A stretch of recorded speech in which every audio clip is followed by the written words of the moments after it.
Yo no recuerdo cómo lo conocí, pero recuerdo muchas cosas del momento que lo conocí, ¿no? Alberto debe haber llegado a Chile a hacer clases de Historia del Arte el año 62. Él venía de Inglaterra, ¿no? Era un gentleman, ¿no? Impermeable blanco, guantes de carpincho, ¿no?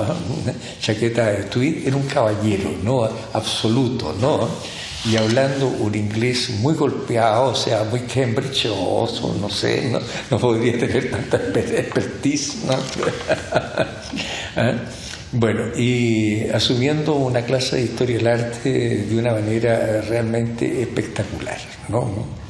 Indudablemente yo encontré que ahí había un campo, digamos, del que uno tenía que estar muy próximo, un campo de lecturas, un campo de análisis y un campo de erudición, ¿no? Alberto era un erudito, ¿no?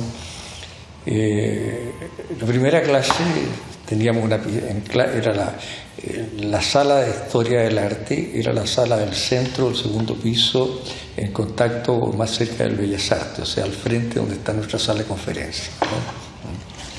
Y en uno de los lados tenía una gran pizarra, ¿no? De doble faz, o sea, que se subían y se bajaban, ¿no? Esa pizarra, la primera clase se llenaba de bibliografía, ¿no? Era de bibliografía para el año, no de toda la prolongación de los 6 años que estudiábamos en esa época, ¿no? Bueno, ya yo creo que muy poca gente anotó más allá del tercer título, ¿no? Porque era abrumadora, ¿no? Pero había obras como Broderick, qué sé yo, que eran fundamentales, en fin, etcétera, ¿no? Y desde luego que el texto madre con que se trabajaba en la época era Pilloan, pero intervenido, digamos, la Suma Arte y Pilloan, pero intervenido por Alberto constantemente con otras informaciones. Alberto venía del Warburg, venía de un gran centro de estudio, o sea, era... bueno, yo creo que en resumen, lo puedo decir inmediatamente, creo que Alberto ha sido el más importante profesor de Historia del Arte que tuvo la facultad. ¿Qué es lo que me cuesta más en un momento que parezca ahora off? Play. O sea, apretas no el botón rojo. No sé, es una cosa así pedestante, igual que mi abuelo Ferrari. Una cosa así, y te la pasa esa. Una serpiente.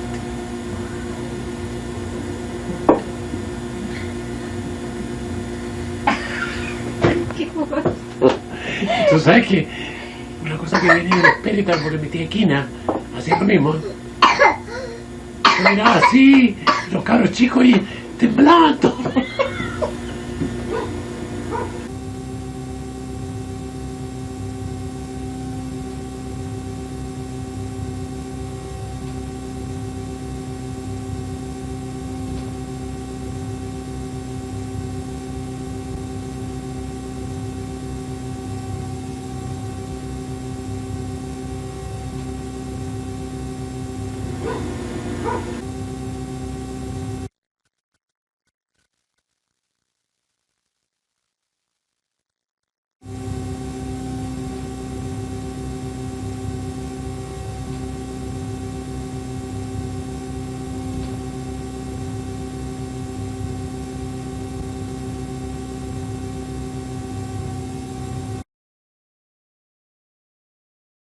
Pese a que tenía 13 años mayor que yo, era el mayor de los nietos, entonces como que vivíamos en la misma casa con mi abuelo. Entonces ese fue el periodo, digamos, en que para mí era como una especie de ídolo, así, ¿no? Porque era mucho mayor y el mundo de él era un mundo medio mágico, así. Tenía, no sé, unas colecciones de juguetes y cosas que a los niños siempre como que les sorprende, ¿no? Esa parte era como importante. Después, en los veranos nos veíamos en la chacra y lo mismo, siempre había un contacto, pero claro, era mucho mayor, entonces él me veía como un niñito, entonces no había como una relación de mayor intercambio. Después nos fuimos a vivir a Estados Unidos, pasamos mucho tiempo. Después de un periodo en lapsos breves estuve internado en el Grange, igual que él, que era exalumno del Grange. ¿También estudiaste en el Grange? Un año estuve interno, durante un periodo en que mis padres estuvieron en una misión en la India. Y entonces ahí me tocó los fines de semana y todo eso, estar en la casa de mi abuelo nuevamente, y ahí volvimos como a establecer un contacto cuando ya tenía 10 años yo, más o menos. Y en eso fue importante porque me despertó algún tipo de pregunta que uno tiene a esa edad, y él como que de alguna manera respondía. Para mí, en el fondo, lo más importante, de lo que más recuerdo, es la unión con la naturaleza. Es todo lo que hacíamos en el cerro, en la casa, el amor por los animales también, bueno, el sentido de humor que tenía con todas las cosas. Sí, básicamente el mejor recuerdo que tengo de mi papá son los viajes que hacíamos de vacaciones. Al norte, al sur, a la cordillera, lagos. Conocimos todo Chile desde Arica hasta Coyhaique. Nos faltó solamente pasar a Tierra del Fuego, digamos a Patagonia. Y básicamente eso es lo que más me marcó, porque bueno, me enseñó a relacionarme con la naturaleza, me enseñó a hacer una fogata, me enseñó a digamos, cosas básicas que del contacto con la tierra en realidad. A conocer algunas plantas, árboles, pájaros. Eso se me olvidó decir a mí, justamente, que ahí no eran los árboles, era el fresno, el olmo, el claro. Entonces siempre supimos nosotros los nombres de cada uno, claro, de los animales, pájaros, claro, y plantas. Claro, nosotros no decíamos árbol, decíamos pinus pinea. Decían claro. Pino, claro. Decían cedro de los árboles. Claro. Exacto. Cedro tal cual. Claro. Coyhuay. Sí. Sí, básicamente esos son los recuerdos que tengo más presentes, digamos. Porque son los momentos más mejores que yo conviví, diga, claro, en mi convivencia con mi papá. Porque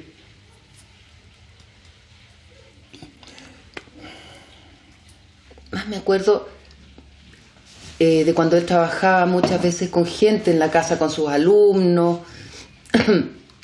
y de un ambiente rico, de un ambiente lleno, en el que uno no participaba activamente, pero en cierta forma sí participaba.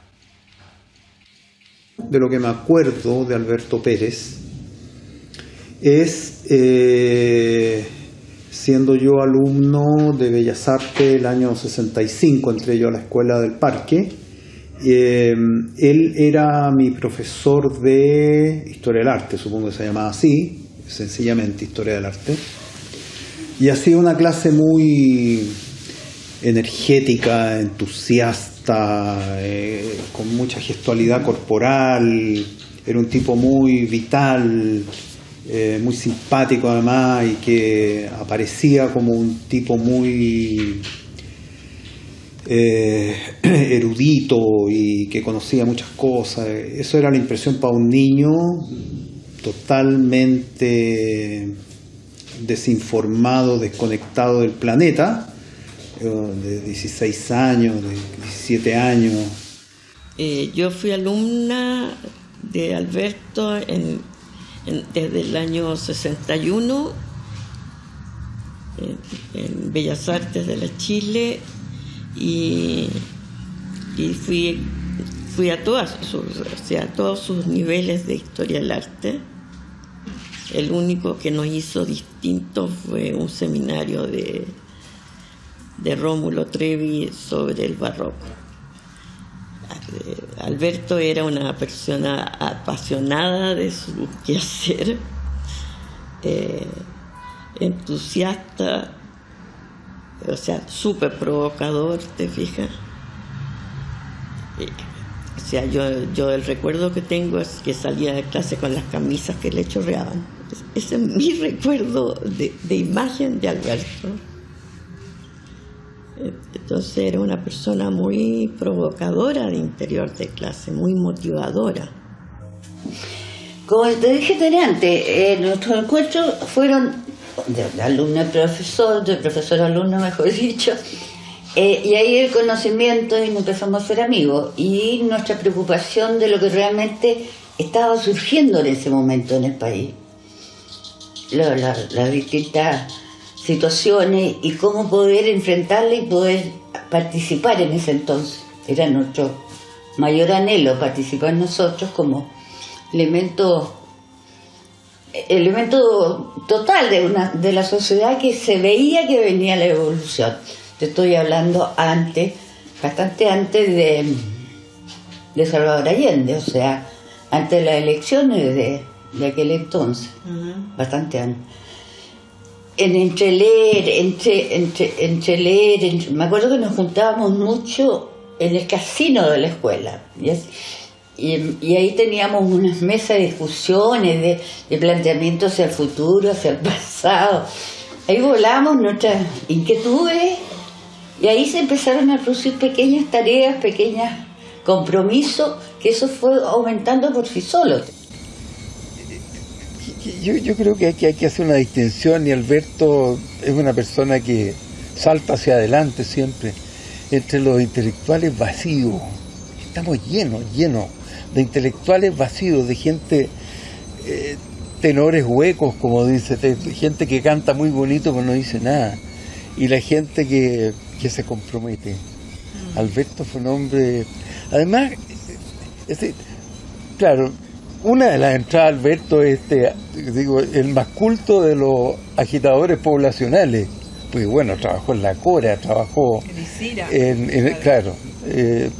trabajó con campesinos, pero a la vez de eso, de un refinamiento comprometido, no estamos hablando de refinamiento poético.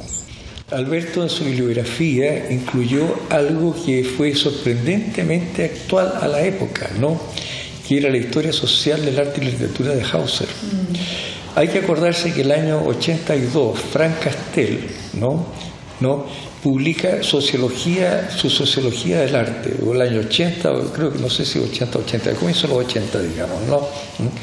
Y en el prólogo dice, ¿no?, que la sociología del arte de Hauser recién se ha publicado, se ha traducido al francés en ese año, ¿no? Y nosotros en los años 60 estábamos manejando la historia social del arte, ¿no?, y la literatura, ¿no? Un libro realmente espectacular que te cambiaba el enfoque completo, ¿no? Cambiaba el enfoque completo del sentido de análisis de la historia del arte, y pasaba de ser, digamos, un análisis que yo podría llamar casi fetichista del objeto, para situarlo en un contexto cultural amplio y complejo, ¿no? Ahora, seguí todos los cursos de Alberto, ¿no? Eran 6 años de estudio, ¿no? Y lo más avanzado que llegaba al programa en esa época era el impresionismo, desgraciadamente, y nosotros nos quedamos con un gusto a poco, ¿no? Pero Alberto tuvo la inteligencia de percibir esto, porque siempre estuvo al lado de los que reclamábamos como estudiantes, ¿no?, toda la vida, ¿no?, de percibir esto, digamos, y hacía unos seminarios de pronto, ¿no? Y así, por ejemplo, aprovechando la Avenida Chile de Moreno Galván, ¿no?, se hicieron un seminario sobre el informalismo que fue sumamente interesante, ¿no?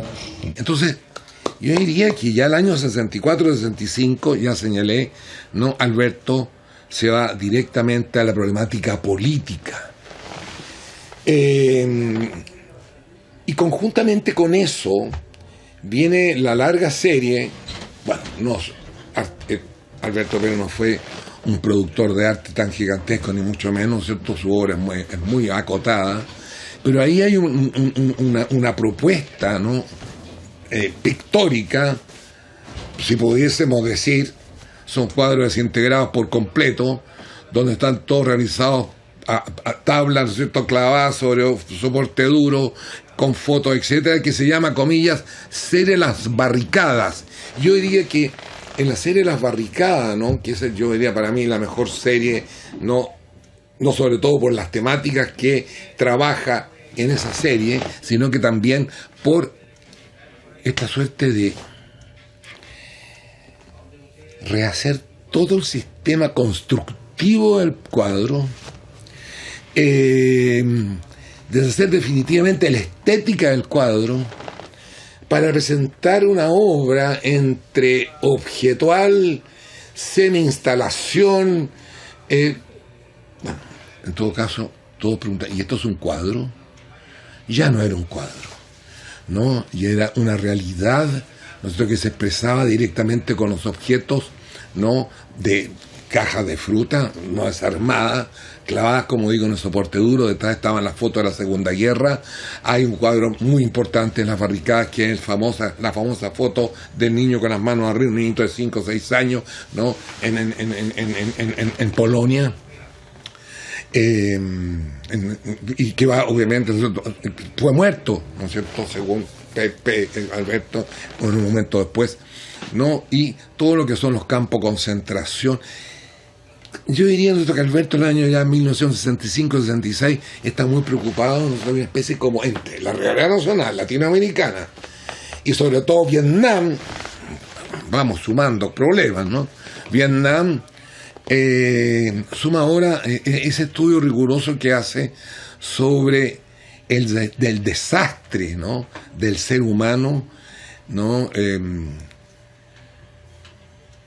la Segunda Guerra, y lo que de alguna manera ya conversábamos también de manera bastante terrible por parte de Alberto, y yo corroboraba lo que decía Alberto y quedé con esa marca indeleble en mi alma, en mi espíritu y en mi recuerdo, ¿no?, cuando Alberto, estamos hablando del año 74-75, ¿no?, con el Opala que estaba abajo vigilándolo, ¿no es cierto?, no se olviden de eso, que es otro capítulo bastante siniestro. La duda sobre la creación del ser humano, la duda sobre la aparición del ser humano en el universo. ¿Qué importancia tiene el ser humano en el universo? El ser humano, si desapareciera en este momento, no pasaría absolutamente nada en el universo. Nada. No pasaría absolutamente nada.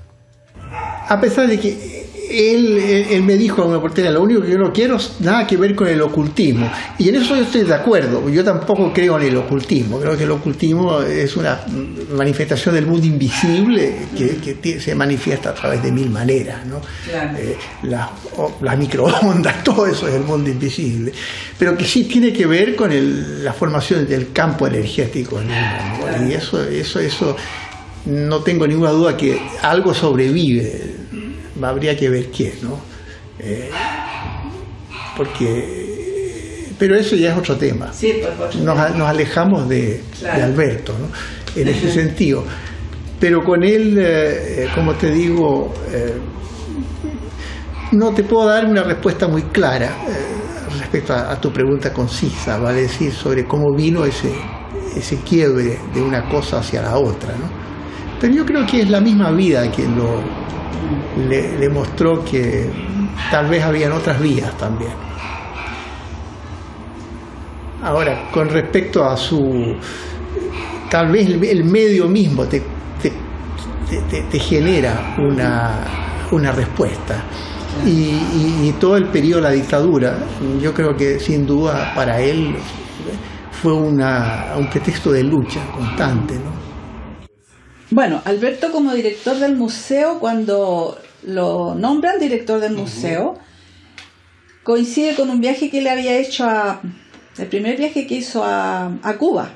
Entonces él venía con todos los deseos, todo el ánimo y todo el entusiasmo de ver un arte diferente, que no fuera financiado por las empresas. Entonces él provoca un cambio muy grande y también una crisis al mismo tiempo, porque había una serie de empresas como la CAP y otras empresas que estaban financiando los concursos y financiaban a los artistas, y de repente se encuentra con que él, al ponerse en ese pie, ya no hay cómo financiar el arte, y tampoco el Estado está financiando el arte. Entonces ahí se produce un problema. Por ejemplo, en ese momento se cuestiona todo, es un momento de cuestionamiento, no solamente del rol que juega el arte dentro del museo o fuera del museo, sino que se cuestiona la forma como se están dando los estudios en las escuelas de arte. Se está cuestionando la forma como la universidad está como encerrada en sí misma. Eso es uno de los grandes logros, yo creo, de la reforma, y la universidad sale hacia afuera a través de la extensión a las poblaciones, etcétera. Y bueno, y el gran rol que juega Alberto en ese momento es que hace este cuestionamiento y él piensa que debe ser de otra manera. Desgraciadamente no estábamos en Cuba, así que la cuestión ahí... Bueno, él después renuncia porque ve que hay un trabajo muy fuerte, hay mucha burocracia y que él está enredando su capacidad creativa y muchas otras cosas en las que podría estar involucrado, y renuncia y está 2 años nomás. Pero eso era lo que se planteaba en ese momento, que además no era una idea tan original de él, no por desmerecerlo a él, pero era una idea que se estaba planteando en todas las discusiones que se hicieron durante el periodo de la Reforma, y la Reforma fue algo muy fuerte. Los críticos de la Reforma decían, bueno, pero si en ese tiempo no se hacía clase, se llevaban en reuniones, pero era la única manera de, digamos, de ponerse de acuerdo, y que los estudiantes y no solo los estudiantes, también los funcionarios participaran. Ahí habían 3 estamentos y los 3 tenían derecho a voto. Y su obra era fuerte, violenta, y le disparaba a las telas y hacía mierda a las telas. O sea, esa cosa así que tenía como tan de su visceral, la transmitía en todas sus cosas. Él fue un guerrillero frustrado. Sí. Además, en tiempo del Che Guevara fue... ¿Quién no quería ser el Che Guevara? De nosotros todos queríamos hacer guerrilla, todos queríamos ser. Y además están estimulados por él, pues nos habríamos ido a la sierra, cualquier sierra, a la cordillera, cualquier cosa con tal de ser el Che Guevara. No sé qué piensan los jóvenes de él ahora. Para ustedes, Che Guevara fue un mito así, en ese momento estaba jugándose la entera. Y eso es lo que queríamos hacer nosotros también. También fueron maestros nuestros, los terremotos de Che Guevara, los terremotos Fideles, todo eso fueron nuestros maestros también. Y Alberto fue un orador furibundo del proceso de reforma, ¿no? Un orador realmente furibundo, ¿no? Y participado en ese momento, se inició su activa participación política también, ¿no? En ese momento ya desaparece el impermeable blanco, ¿no?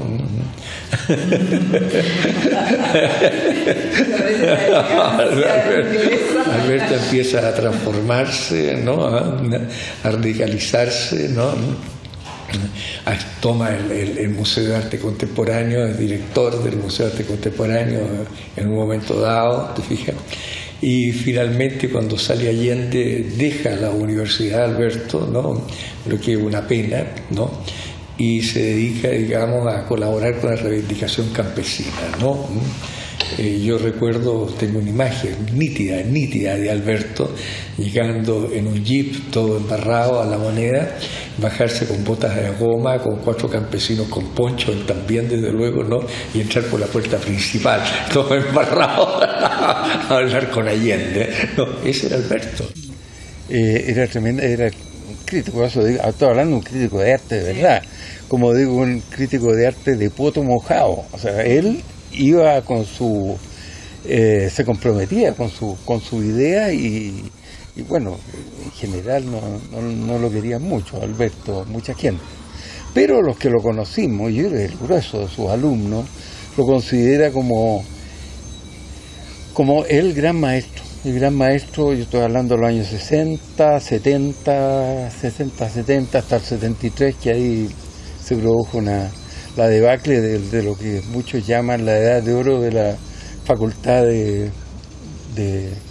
Bellas Artes de la Universidad de Chile. Cuando era ayudante el año 74 de Rebeca León, que a su vez había sido su ayudante, él estaba como terminando, como sabíamos todos que lo iban a echar, porque había sido un profesor bien comprometido con la reforma, Y desgraciadamente en esos momentos estaban liquidando casi la planta académica del departamento de teoría.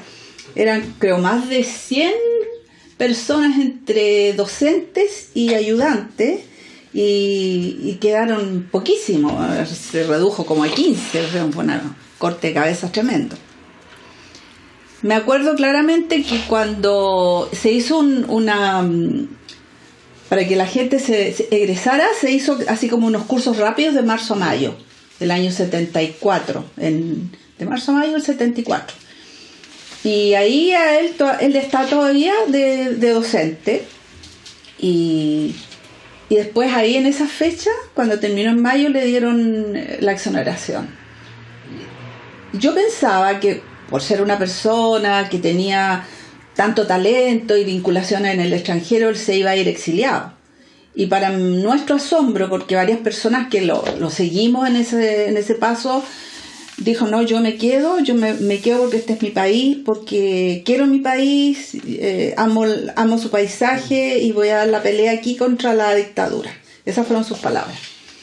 Todos nos quedamos bien asombrados de ver esa valentía, porque la mayoría de la gente estaba loca por irse, algunos tenían que irse obligadamente, otros los expulsaron, y fue muy doloroso para los que habíamos sido así de lejos sus estudiantes. Fue muy doloroso porque no los dejaban entrar a la escuela. A ese punto llegó la forma de castigarlos. No solamente los sacaron violentamente, sino que además no los dejaban entrar como si fueran delincuentes. Sí. Bueno, pero en general lo que es importante saber es que Alberto tenía, aparte de esta visión mesiánica un poco política, ¿no?, una bondad natural muy alta. Entonces era capaz de sacrificar su tiempo, su esfuerzo, por ayudar a qué, a construir, bueno, no sé qué, lo que en ese momento estuviera necesitado de él, ¿no? Y eso por un lado.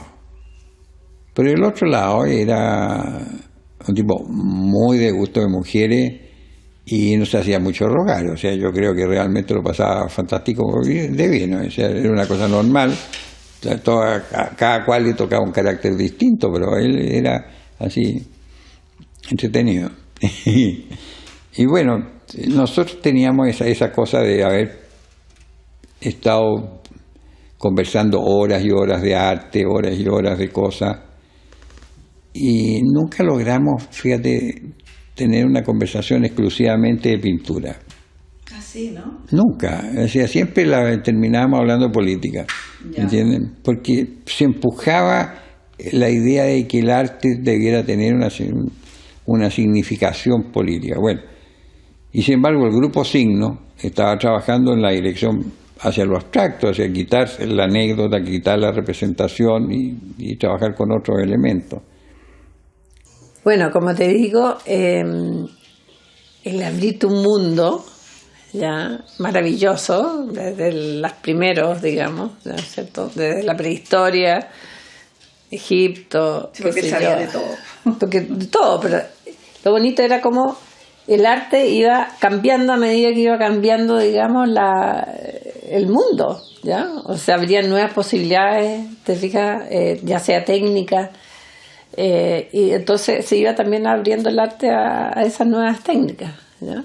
O materiales también, ¿te fijas? Porque el material es como muy importante en tu expresión, ¿ya? Yo nunca me he casado con un material, ¿ya? Siempre busco para lo que yo quiero crear qué material es más adecuado para poder hacerlo, ¿te fijas?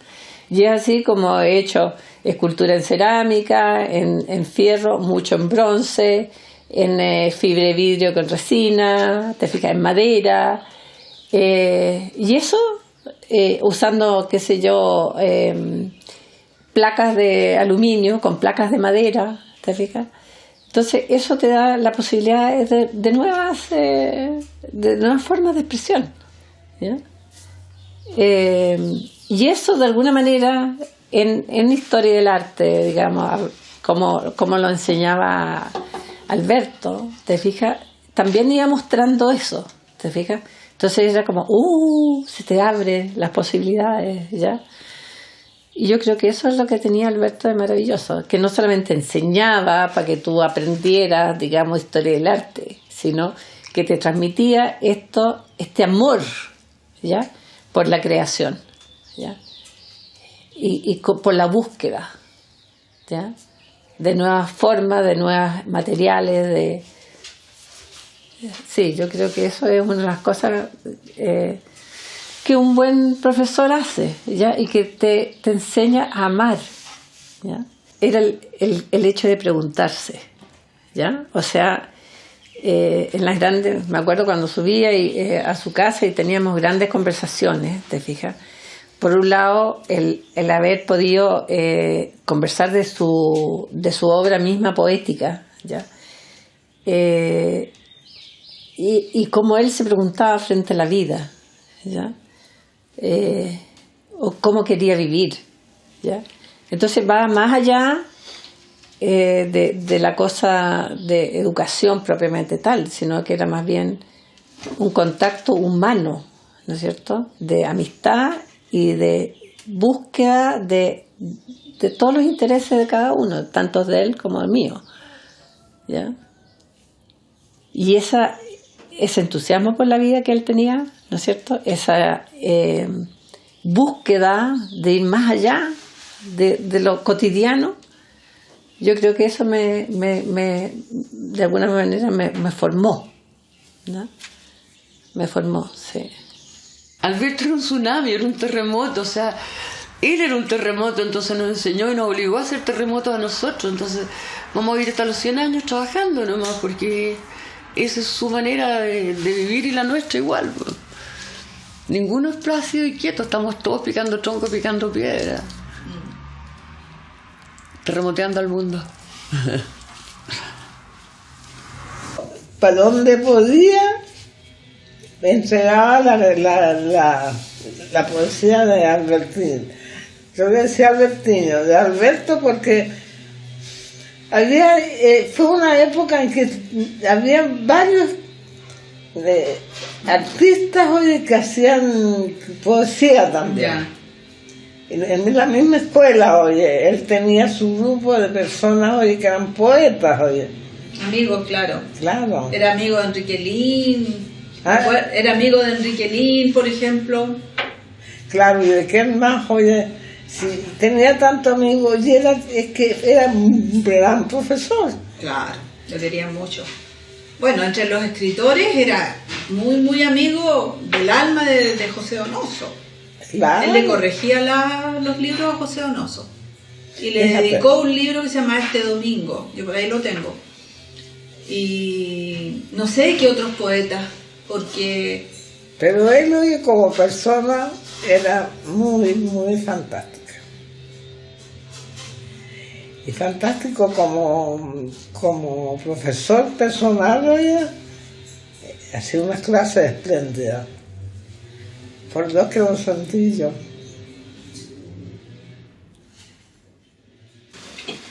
Bueno, el asunto es que avanzaron los años y por ahí por el año 93 recién, bien avanzado, le dieron la jornada completa, lo cual significó que él pudiera descansar un poco más, renunciar, porque tenía horas en la Católica también. O sea, hacía en la Católica, la Central, clases particulares y la Chile, que le demandaba mucho esfuerzo. Así que se pudo dedicar más a la Universidad de Chile, gracias a que también en este caso los estudiantes fueron los que empujaron la necesidad de que él tuviera que no se fuera, porque él iba a renunciar, porque ya no veía que ninguna de las peticiones que él hacía eran escuchadas.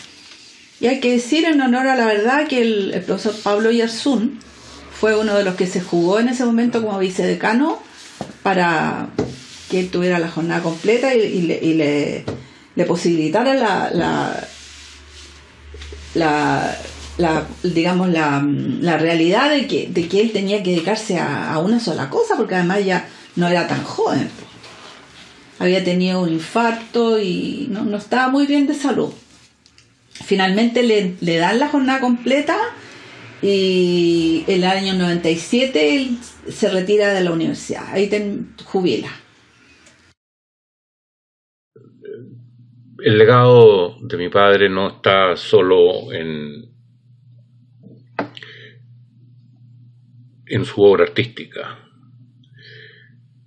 A pesar de que su obra artística está permeada por este concepto de lo natural, de la naturaleza, de lo telúrico, como él lo llamaría. Mucha de su poesía refleja este contacto. Recuerdo verlo leyendo Lautaro Guerrillero, por ejemplo, en los campamentos en Chiloé.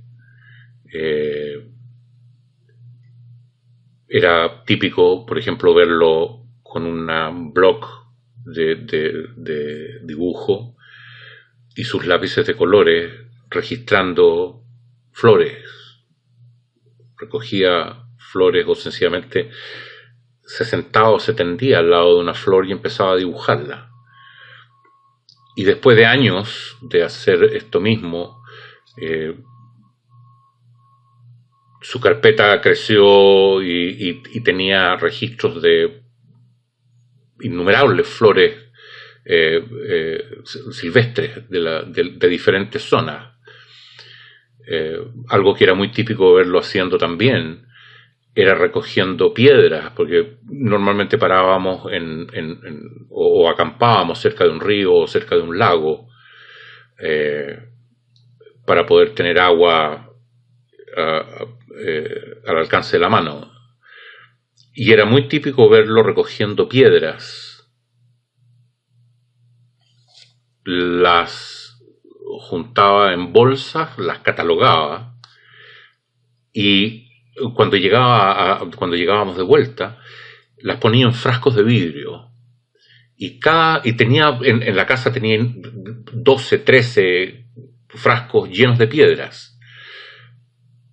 Y cada frasco contenía las piedras de un determinado lugar, del Río Blanco, piedras que recogió en el lago Chapo, en Puerto Montt, en el río Frío, en la carretera austral, en el río Cisne, de todos los lugares de Chile en que habíamos visitado. Él recogía estas piedras, digamos, y después de años tenía esta colección de frascos en los cuales habían diferentes piedras de diferentes lugares de Chile y sus dibujos de flores.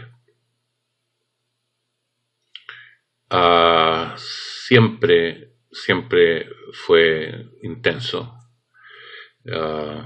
Estos recuerdos que vienen, que se me aglomeran en la memoria, intensos, muy intensos. Eso quizás es una de las características o uno de los rótulos que se podría poner a una lápida si es que la hubiera, digamos. Fue un hombre intenso. Y hoy en día descansa en la cuesta Queulat, en la carretera austral, en el sur de Chile. Expresamente solicitó que sus cenizas fueran esparcidas en esa cuesta.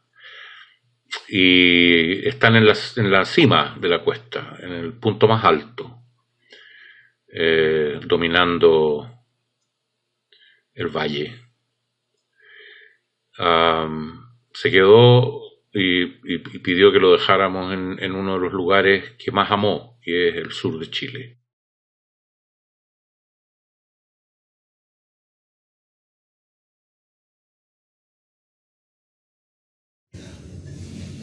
Me voy a saltar porque ahí tengo, bueno, Adolfo Q, de quien yo era muy amigo de Alberto Pérez.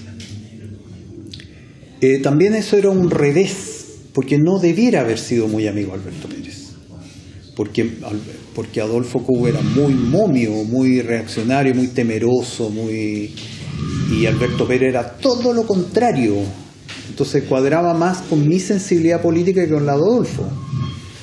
Pero como Adolfo era muy amigo de él, años después, y no sé cómo, se produce, yo creo que efecto de esta amistad que pasaba por fuera de Balmes. Esto no era institucional, era una cuestión aparte. Yo creo que Balmes no sabía de esta juntura y de esta amistad, de qué sé yo. Sí, armamos un grupete clandestino, totalmente fuera de toda norma, de todo lugar común político. Esa era como la cuestión que nos propusimos así teóricamente. Que este grupete, que era yo, Adolfo y Alberto Pérez, y nadie más, yo, Adolfo y Alberto Pérez, no obedeciera a ningún programa y a ningún partido y a ninguna sensibilidad política, sino que fuera totalmente anárquico, en ese sentido, anárquico, que no reconociera autoridad superior ni nada. Y en ese contexto es que nos propusimos como acto, como un manifiesto casi, hacer una cuestión imposible de hacer. ¿Qué es lo que es imposible de hacer? Inventamos muchas cosas que yo no me acuerdo. Sacarle las cabezas a las estatuas del hall de la Escuela de Bellas Artes. Y nos propusimos, ya, hagámoslo. Era una cuestión imposible. Hagámoslo. Y empezamos a planear la cuestión, y íbamos a la escuela en la mañana y veíamos las puertas, se puede entrar por acá, pero parece que por acá no, y que el guardia que vivía ahí abajo, cachábamos que dormía una hora, que no pasaba nada, etcétera. Hicimos cálculos de ladrones.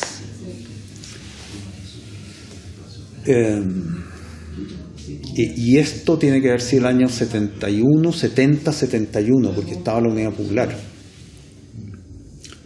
El jefe de la escuela y de la facultad era Balmes, y el PC, no era Alberto Pérez. Bueno, nos propusimos hacer esa cuestión y establecimos con mucha rigurosidad que las condiciones de este robo tenían que ser absolutamente impecables. No podíamos dañar ninguna estatua, ni romperla, y en eso éramos muy, muy exageradamente cuidadosos. Entonces, craneamos que los volúmenes de las cabezas eran así, que eran 6, 12, 15 cabezas, que el volumen era tal, que necesitábamos un auto tal, que había que tener frazada, plástico con globito no existía en esa época, por lo menos para nosotros, papel no sé qué, frazadas, para que las cabezas no se dañaran, etc. Bueno, inventamos un sistema, llegamos a las 3 de la mañana al parque, Alberto Pérez subió su jeep, al parque hoy día no se podría hacer esa cuestión, subió su jeep, mi papel era entrar por la puerta principal del museo, porque entre Alberto Pérez y Adolfo podían abrirla abajo, estaba la chapa aquí, pero habíamos visto que ese día, como yo era el más chico, me metía por ahí, tenía que bajar y abrir la puerta de abajo, que es la contraria a la que se abre hoy día, la no que da para el río, sino que la otra. Por ahí entramos, llevábamos una escalera de tijera por la altura. Cada estatua tiene 2 metros por lo menos y un plinto así, entonces había que llegar arriba, linterna. Todas estas son cosas extraordinarias para la época, no cualquiera tenía linterna. Ni pila, o sea, hay que comprar pilas. ¡Wow! Era como una cosa, era una producción, quiero decir. Ya hicimos la cosa. En plena noche, yo me acuerdo que había, puede ser que sea mentira esto, pero tengo la imagen de luz de luna entrando por la cúpula del hall. Entonces teníamos una iluminación tenue adentro, no estaba oscuro completamente, se veían los fantasmas de la escultura, una cuestión un poquito acojonante. Ya, hicimos la cosa muy rápidamente, muy disciplinadamente, y bajábamos las cuestiones. Yo estaba en el jeep esperando, las acomodaba con las frazadas, ese era mi papel, y estos tipos bajaban las cuestiones y fuimos a la casa de mis padres, que quedaba en la calle Guardia Vieja, donde hoy día está el Panorámico. Frente a esa casa estaba la casa de Nemesio Antunes con el taller 99. A la cuadra siguiente estaba la casa del mismo Adolfo Q, y al frente de la casa de Adolfo Q, la casa de Salvador Allende, presidente de la República. Esa era la callecita. Bueno. Ya, entramos, bajamos las cuestiones, 4 de la mañana, no sé qué, bajamos las cuestiones, las dejamos en un lugar, escondidas, y ya, nos fuimos y quedamos al día siguiente de que cada uno llegaba por su cuenta, un poco tarde. Y efectivamente llegamos al día siguiente, estaba la escena, es lo que me acuerdo, y yo no sé si estoy inventando, yo creo que en parte estoy inventando y en parte no, pero estaba toda la escuela completa, con Balmes, todos los profesores, todos los estudiantes, así, en silencio, mirando el hall sin cabezas. Todas las estatuas sin cabeza, era muy impresionante. La vista de eso era muy impresionante, era realmente impresionante. Entonces nos mandamos una performance, una obra, sin quererlo, que era muy, muy impactante,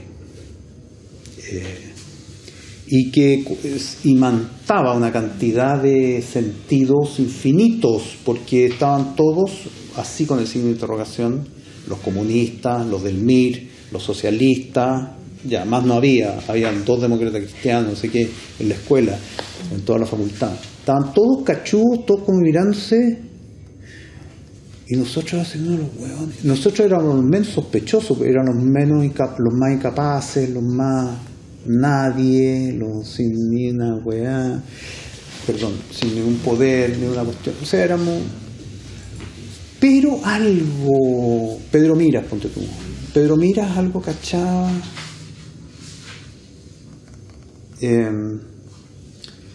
Bueno, la escena esa era muy impactante. Balmes estaba furioso, muy furioso. Furioso porque era el jefe y entonces era el responsable administrativo de la cuestión, y 2 porque no era él el que lo había hecho y no era el pasé el que lo había hecho, y era un acto muy radical y muy de otra sensibilidad. Entonces habían esas dos cuestiones. Era una cuestión incomprensible y irreductible para ellos. No era ilustrativo, no era, etcétera. Bueno, finalmente inventamos una cuestión de dejar las cabezas en una parroquia en la Plaza Ñuñoa, aquí.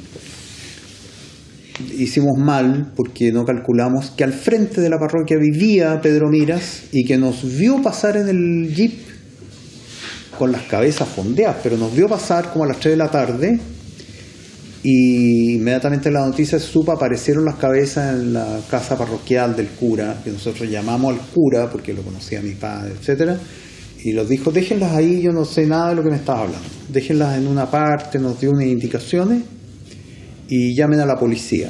Cuestión que hicimos, dejamos las cabezas, llamamos a la policía, y Pedro Miras murió en la rueda porque siempre nos miraba así como no tenía pruebas, pero justo nos había visto a mí, Alberto Pérez y yo en un jeep dando vuelta por la plaza a las 3 de la tarde, y las cabezas aparecieron a las 3:30, ¿entendés? Entonces ya era, bueno, nunca dijo nada, y nunca tampoco yo no tuve la, qué estupidez, no tuve la certeza de, o sea, no se me ocurrió haberle preguntado a Pedro Miras, ahora, después, años después, no sé qué. Ese es el cuento con las cabezas de la... Entonces habría que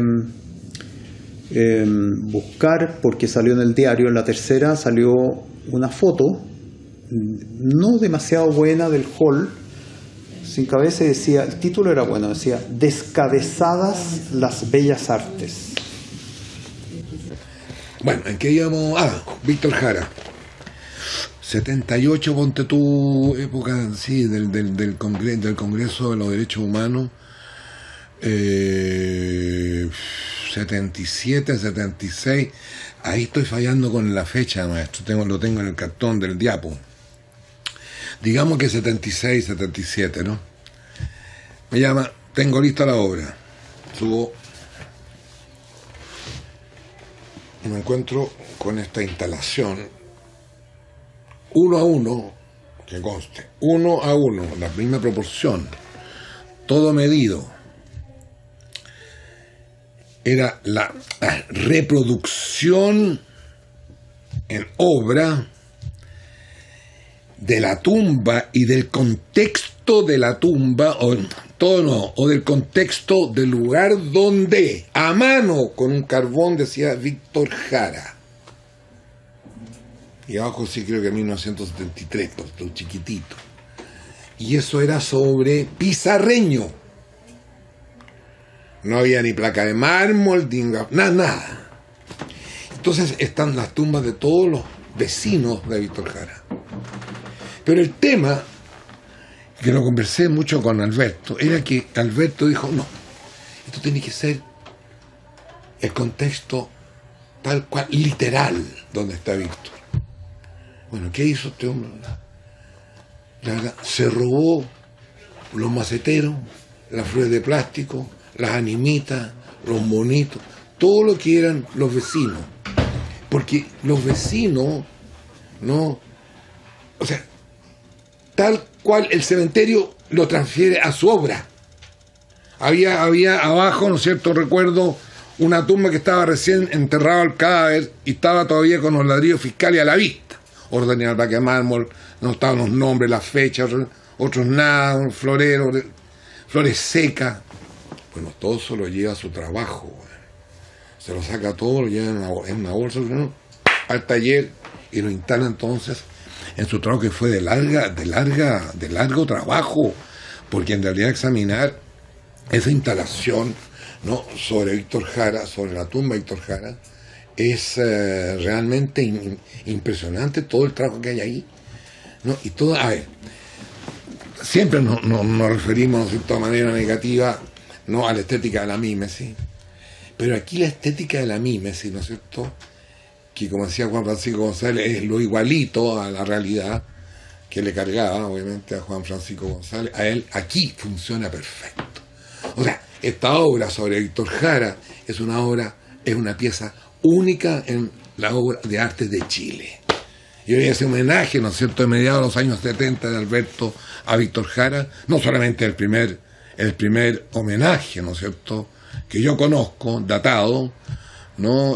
Antes que obviamente siguieran después cientos de artistas trabajando sobre Víctor Jara, pero este es el primero, y el primero entonces es recuperar, rehacer desde la estética de la mímesis el lugar de entierro, ¿no es cierto?, casi clandestino de Víctor Jara y su contexto y contorno tal cual era en ese momento. Bueno, después fue sacado de ahí y está en un lugar maravilloso Víctor Jara hoy día, ¿no? Pero en ese momento, que era una tumba clandestina y fue descubierta, no me acuerdo el nombre de la persona que le da el dato a Alberto, y Alberto obviamente se va al cementerio, ¿no?, y anota en un dibujo, por ahí están los dibujos, yo no sé si los tendrán, y obviamente saca una foto, que esa foto tampoco sé dónde están. Yo tengo la foto no tengo la foto yo del cementerio, eso no la saqué nunca, lamentablemente,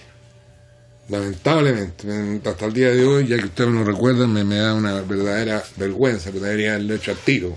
Pero bueno, tengo la foto del trabajo de Alberto. En esta no hablamos de recreación, sino que hablemos, ¿no es cierto?, de una mímesis radical de la tumba clandestina de Víctor Jara y su contexto transformado en obra. Eso.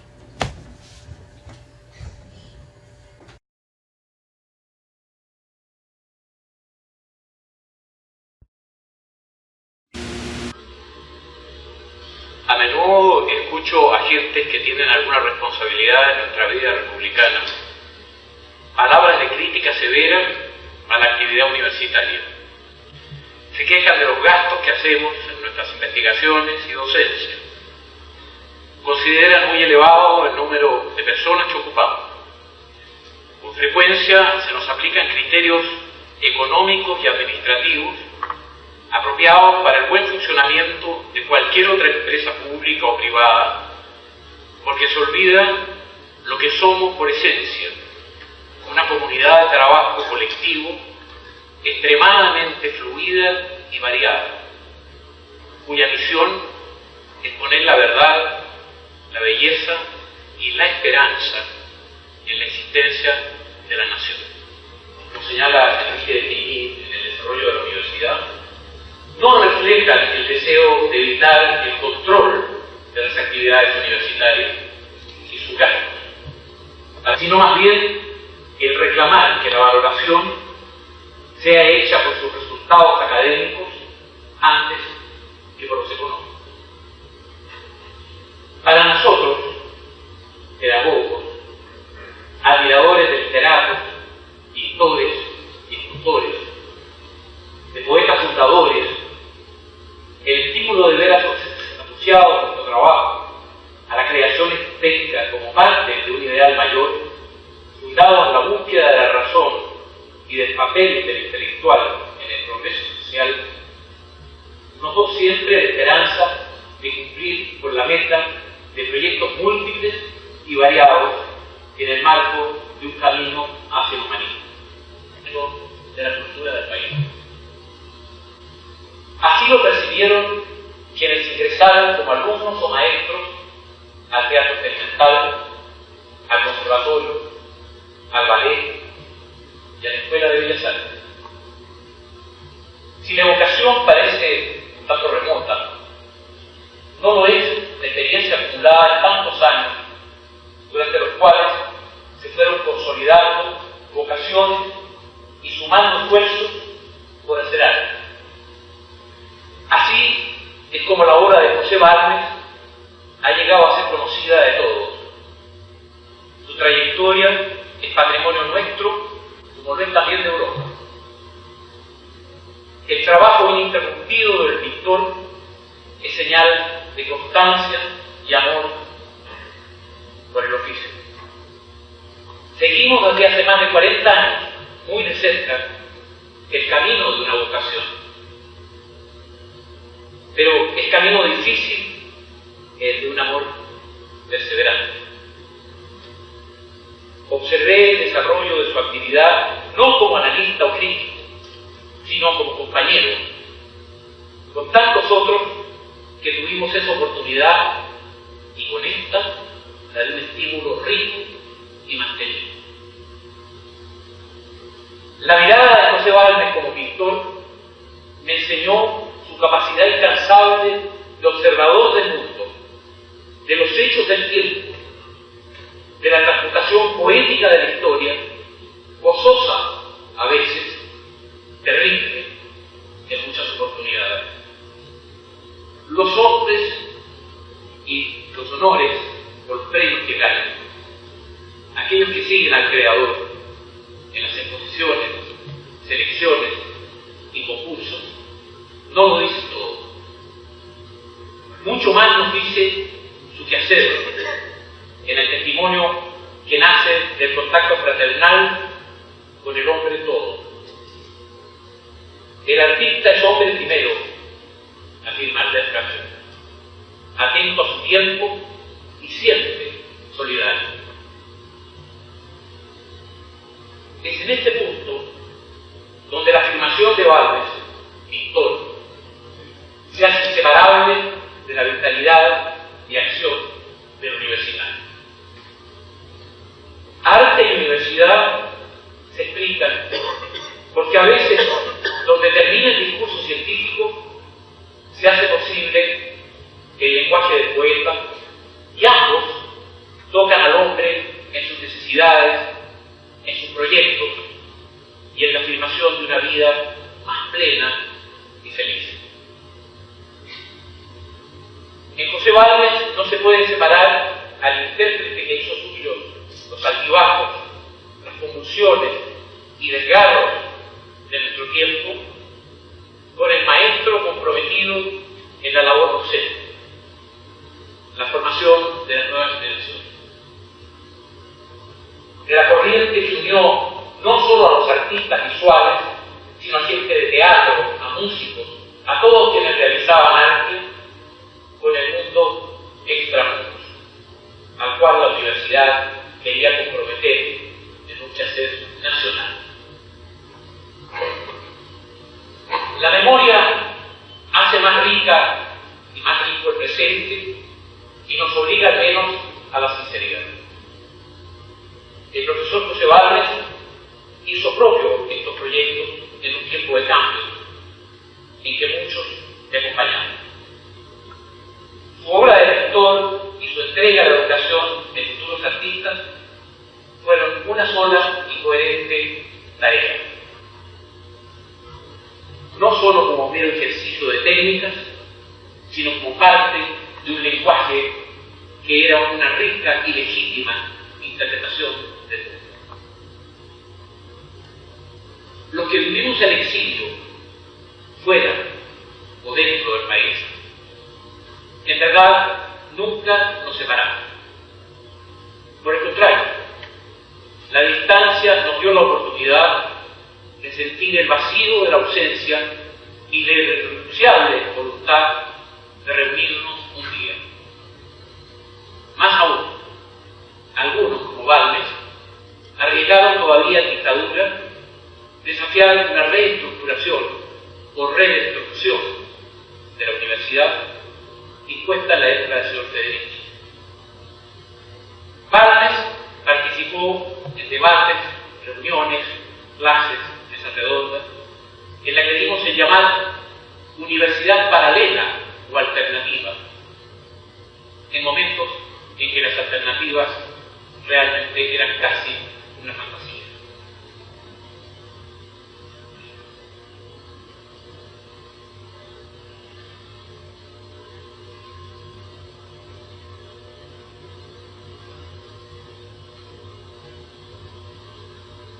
En muchas ocasiones he dicho que Balmes es una especie de verdadero catalán. Él ha respondido que yo soy un andaluz. Ahora, en algún momento yo creo que el esfuerzo desplegado por Balmes, su tosudez, su voluntad inquebrantable y la capacidad de trabajo incesante justifican la calificación que yo le doy. Me reservo el derecho de callarme en relación con el hecho de que yo pueda ser andaluz. Aquellos que acogemos a Balmes hoy día como profesor emérito de la Universidad de Chile, nunca lo sentimos desvinculado de la universidad.